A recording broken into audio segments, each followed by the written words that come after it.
Bonjour, on a tous déjà regardé un film de super-héros et, jeunes, nous en avions tous des préférés.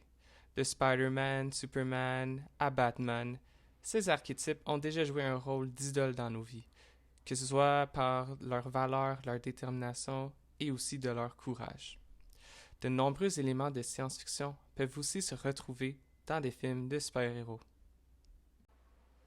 Aujourd'hui, je ferai donc l'analyse du film The Dark Knight sorti en 2008, où premièrement j'expliquerai en détail les caractéristiques de la sous-catégorie des super-héros.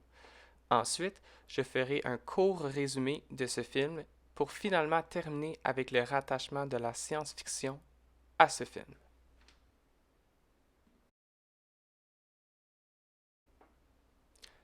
La sous-catégorie des super-héros est très distincte comparée aux autres sous-catégories. On met davantage l'emphase sur les personnages, dans ce cas, les super-héros.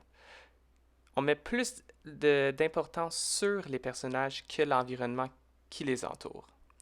La majorité des films super-héros sont des adaptations des bandes dessinées. En fait, Batman, personnage principal dans le film The Dark Knight, naît dans une bande dessinée en 1939, dans l'issue numéro 27 des Detective Comics, ou DC, par le dessin de Bob Kane. Mais quelles en sont les caractéristiques des super-héros et en quoi sont-ils liés à la science-fiction? Pour commencer, bien évidemment, pour qu'un film soit considéré comme un film de super-héros, le personnage principal du film doit être évidemment un super-héros. Ce type de personnage est souvent caractérisé par les traits suivants. Des super-pouvoirs. De nombreux super-héros ont en quelque sorte une habileté qui le distingue des personnes normales. Par exemple, Superman peut voler, The Flash peut courir extrêmement vite, Deadpool a des pouvoirs de régénération, etc. Par contre, il y existe des cas où des super-héros n'ont pas de pouvoir et seules des capacités physiques extraordinaires sont présentes. C'est le cas du personnage dans The Dark Knight où Bruce Wayne, aka Batman, est très fort et possède des gadgets de technologie avancée. On pourrait donc le considérer comme un super-héros grâce à ces derniers critères. Ensuite, le costume. Les super-héros possèdent toutes des costumes et en ont souvent de couleurs vives, telles le rouge, bleu et le jaune. Par contre, encore dans le cas de Bruce Wayne, son costume est plutôt sombre, étant composé des couleurs noires, mauve foncé, ainsi que d'un peu de jaune. Par contre, comme de nombreux super-héros, Batman possède une cape malgré qu'il ne peut pas voler. Les super-héros ont souvent aussi recours à des masques pour protéger leur identité, malgré que ce n'est pas le cas de tous les super-héros. On peut penser à Tony Stark que malgré qu'il a un masque, la population entière le connaît. Et l'identité secrète, donc, n'est pas tant importante pour lui. Par contre, pour Batman, l'identité secrète est très importante pour ne pas être une cible pour les vilains et juste pour sa sécurité. Cela lui permet aussi de mener une vie normale lorsqu'il ne travaille pas en tant que Batman. Ensuite, un traumatisme d'enfance ou originel. Plusieurs super-héros vivent un traumatisme qui, en certains cas, les pousse à devenir des héros. On pense encore à Bruce Wayne dans notre exemple, qui a perdu ses parents à un très jeune âge dans sa vie, et même à Peter Parker, Spider-Man, qui a perdu son oncle. Et finalement, la présence de super-vilains, qui requiert la présence de super-héros et qui guide presque toujours l'histoire dans le cas des films de super-héros. La sous-catégorie est très simple à expliquer.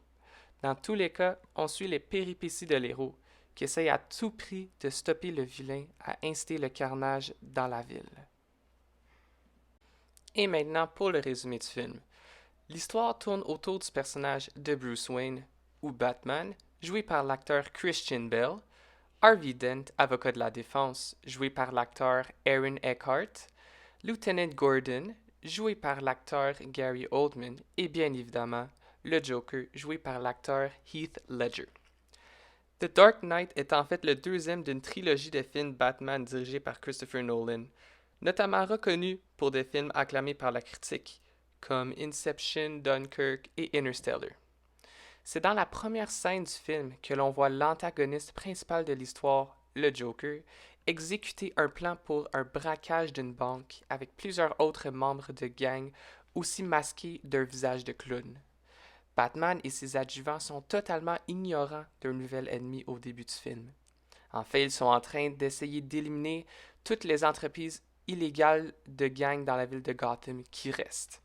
Cette mission semble très bien aller, et le crime dans la ville cesse presque, jusqu'à temps que le Joker arrive, et il sème la terreur dans la ville.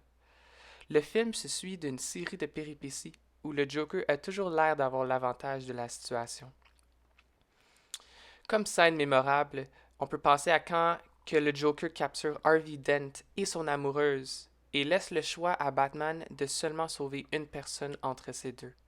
Cette scène brutale pour le couple incite Harvey Dent à devenir un vilain nommé Two-Face.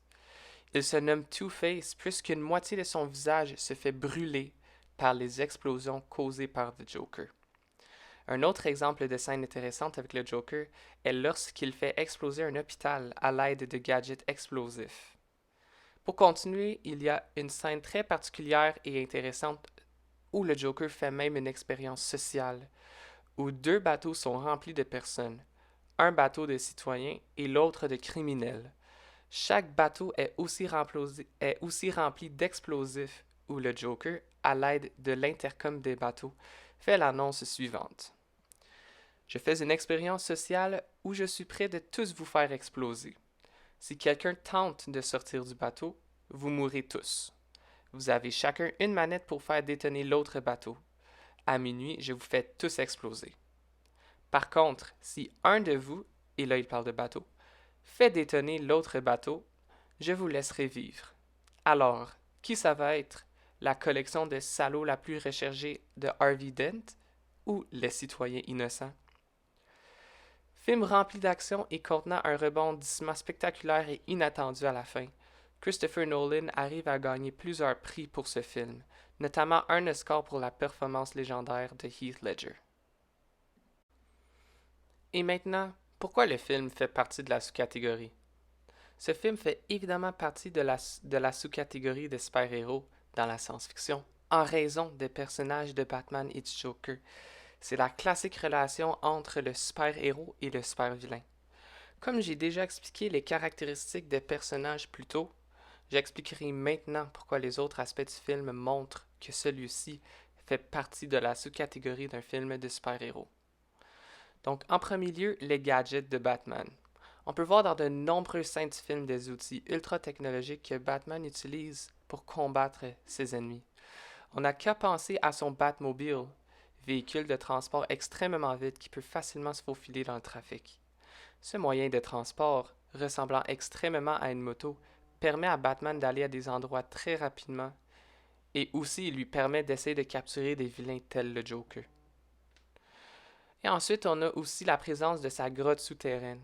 Batman a quelque chose qui ressemble à un garage immense souterrain qui est caché à tout le monde, sauf lui évidemment, et son assistant, Alfred Pennyworth. C'est effectivement dans cette grotte que Batman garde tous ses outils et aussi où qu'il y a le développement de ses outils. Au final, The Dark Knight est un film de super-héros qui peut être attaché à la science-fiction. Les super-héros sont très populaires dans le monde d'aujourd'hui et en font des fans partout dans le monde. Par contre, il est essentiel de distinguer le fantastique de la science-fiction. Par exemple, si l'on prend Superman, on sait qu'il a les pouvoirs de voler, il a de la vision X-ray, il est capable de survivre des balles, comme s'il portait une veste par balle, etc. Tous ces super-pouvoirs ne respectent pas les lois de la physique et en font de lui comme un super-humain, donc c'est pas vraiment rattaché à la science. Ainsi, The Dark Knight est un film excellent pour les adeptes de super-héros, mais aussi pour eux autres qui admirent la science-fiction. Merci pour votre écoute.